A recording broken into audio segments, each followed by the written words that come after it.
زعفران د سرو زرو په نوم پیژندل شوی بوټی او د افغانستان اقتصادي هیله د افغانستان زعفران چې د نړۍ په کچه د لوړ کیفیت او ځانګړي خوند له امله د سرو زرو په نوم یادیږي، نن د هیواد د کرنې او صادراتو یو مهمه ستنه بلل کیږي. دا حاصلات نه یوازې د بزګرانو د ژوند سرچینه ده، بلکې د افغانستان د اقتصادي ودې لپاره یو ارزښتناک فرصت هم ګڼل کیږي. په ځانګړي ډول د هیواد شمالي ولایتونه د دې کار کلي لپاره مناسب اقلیم لري او ورځ تر بلې تولید زیاتیږي.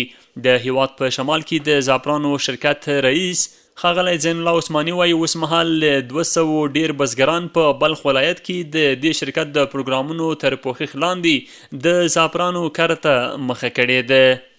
خوشبختانه امسال هم ما در مزار شریف تقریبا 100 تن پیاز زعفران را توسط سه پروژه های مؤسسات خارجی ما به خاطر ترویج کشت زعفران تقریبا 200 دهقان اینا زیر پوشش قرار دارن. ښاغلی عثماني وایي چې بلخ ولایت د افغانستان د زعفرانو په تولید کې مهمه ونډه لري او شاوخوا 20% د هیواد زعفران له همدې ولایت څخه بهر ته صادریږي. عثماني زیاتوي چې زعفران د بزګرانو له خورا ګټورو او ګرانبیه حاصلاتو څخه دي.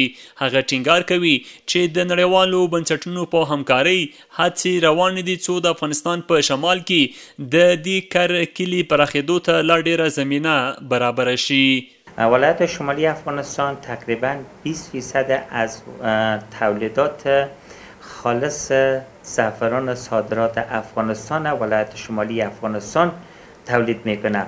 برای 400 خانواده ما توسط 3 مؤسسه پیاز زعفران را توزیع میکنیم و هر کدامشان اگر 5 نفر مثلا سرپرستی بکنن تقریبا 2000 نفر هم از این میتونه مستفید شوند.